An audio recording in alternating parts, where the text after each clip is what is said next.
कभी कभी अधिक लालच व्यक्ति की सोचने समझने की शक्ति क्षीण कर देता है। अक्सर हम मानव लोगों के साथ होता है, क्योंकि जब हम किसी चीज को हम अपनी अपेक्षाओं से अधिक उम्मीद कर लेते हैं, हम अपने आप पर कंट्रोल नहीं कर पाते हैं। अगर मानव अपने इच्छाओं पर काबू पा लेता है तो जीवन में संतोष और संयम ही हमें वास्तविक सुख और शांति प्रदान करते हैं। तो आइए आज की रोमांचक कहानी सुनते हैं जो लालच पर आधारित है। आप नए हैं तो चैनल को सब्सक्राइब कर बेल आइकन दबा दीजिए।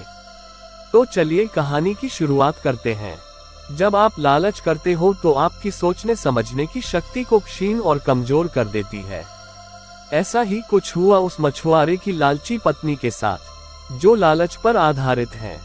जब भगवान बुद्ध ने शिष्यों के आश्रम से कुछ दूर अपने बगीचे में भ्रमण कर रहे थे, तो एक शिष्य ने महात्मा बुद्ध से पूछा, गुरुदेव, लालच से मुक्ति कैसे मिलेगी?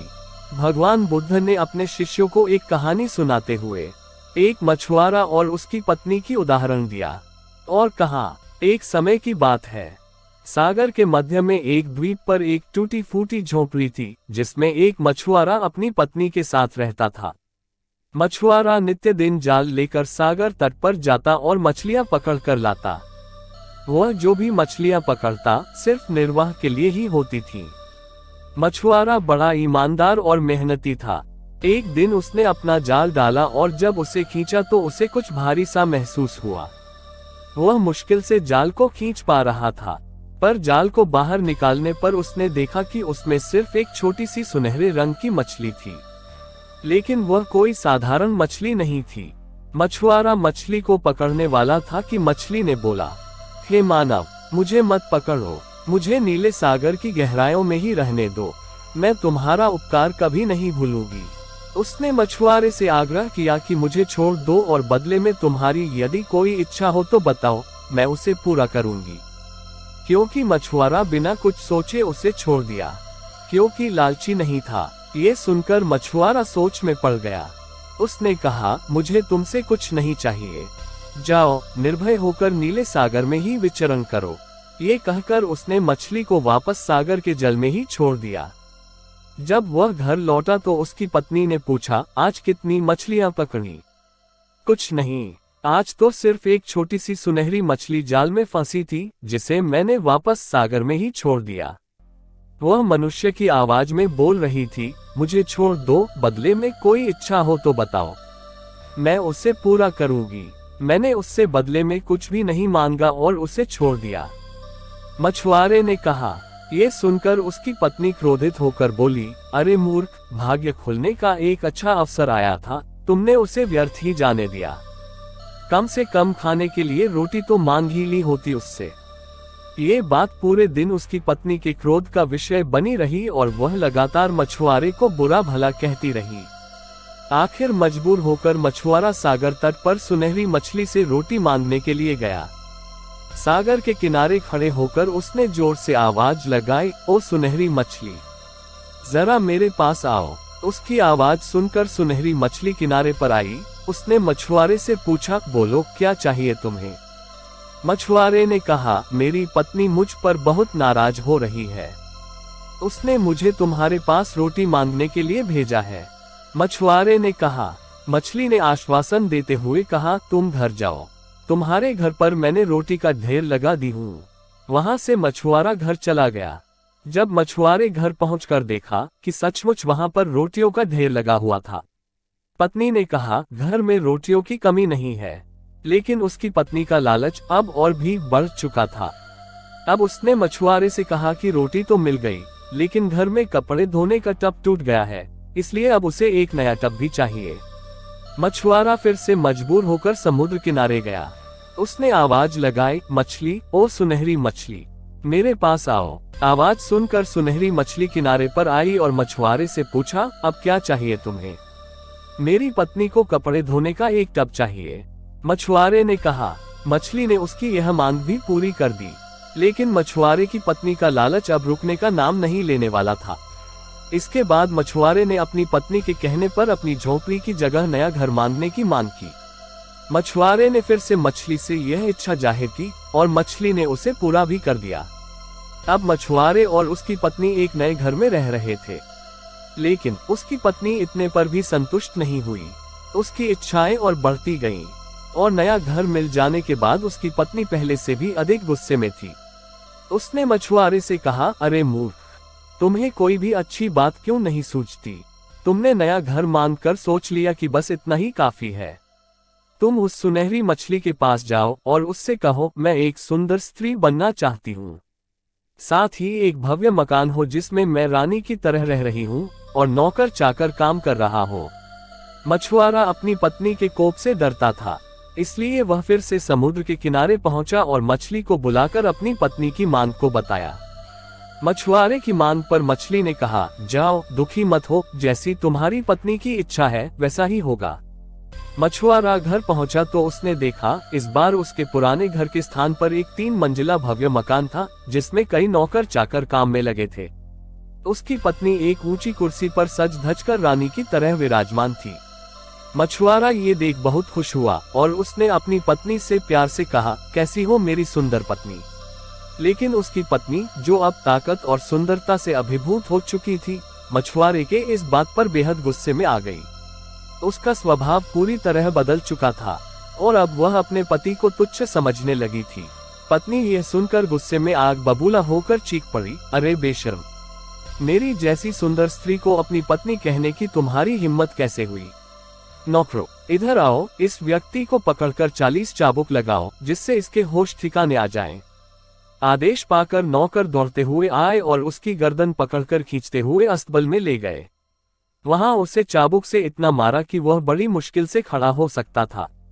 इसके बाद उसकी पत्नी ने कहा, अब से तुम इस घर के नौकर हो और नौकर की तरह रहना होगा। ये कहकर उसने एक झाड़ू थमाकर पूरे घर की सफाई का कार्य सौंप दिया। बेचारे मछुआरे का जीवन नर्क हो गया। बेचारा मछुआरा, जो पहले ईमानदारी और सरलता से अपना जीवन व्यतीत कर रहा था, अब एक गुलाम बन गया था। उसकी पत्नी सारा दिन काम करवाती रहती थी।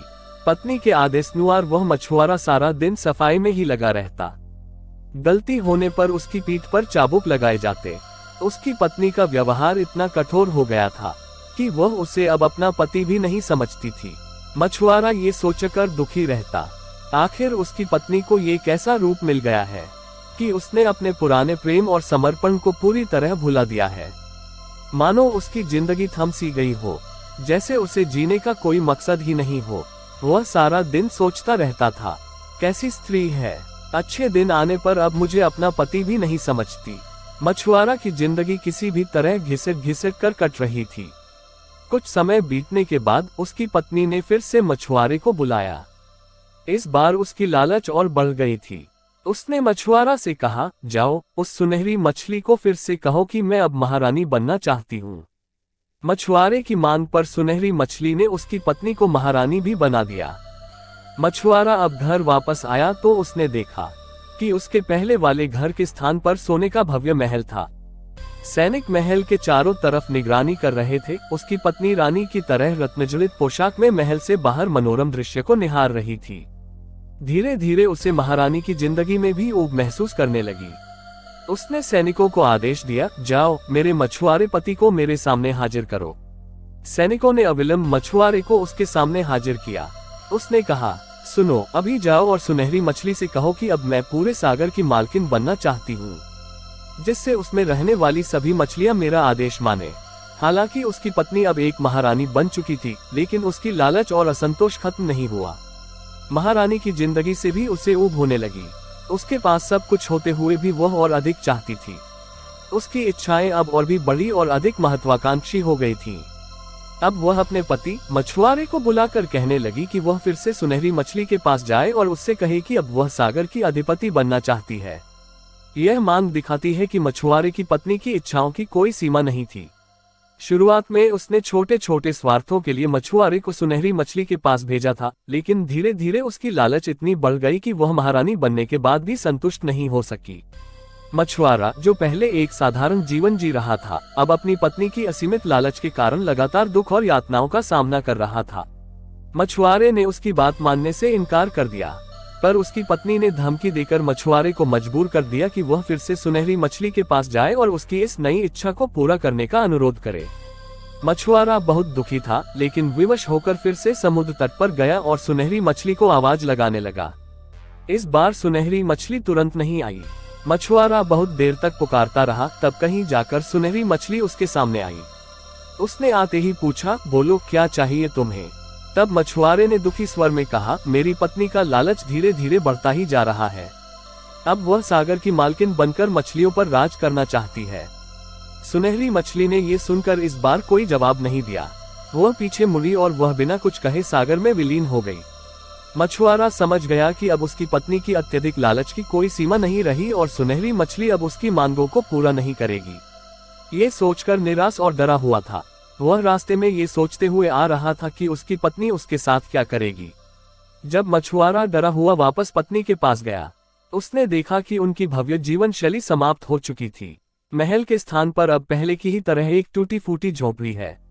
नौकर चाकर, सैनिक व बाग बगीचे सभी गायब हो गए हैं। झोपड़ी के अंदर उसकी पत्नी फटे पुराने कपड़ों में दुखी होकर बैठी है। उसे अपने किए पर बड़ा पछतावा हो रहा है। उसे एहसास हो गया था कि उसकी निरंतर बढ़ती इच्छाओं ने ही उन्हें इस स्थिति में ला खड़ा किया था। उसकी सारी इच्छाएं, जो उसे खुशी और संतोष देने वाली थी, अंततः उसे दुख और पीड़ा में डाल गईं। वह पति मछुआरा के सामने गिड़गिड़ाने लगी और बोली, मुझे माफ कर दो, मुझे ज्यादा लालच नहीं करनी चाहिए थी।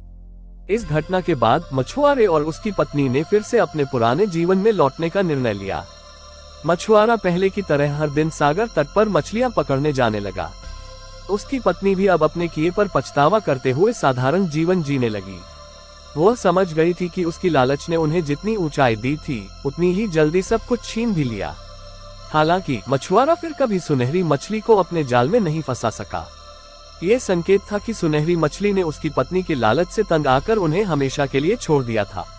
मछुआरे और उसकी पत्नी को अब ये समझ आ गया था कि संतोष और सरलता में ही सच्ची खुशी है, जबकि लालच और स्वार्थ जीवन को जटिल और दुखद बना देते हैं।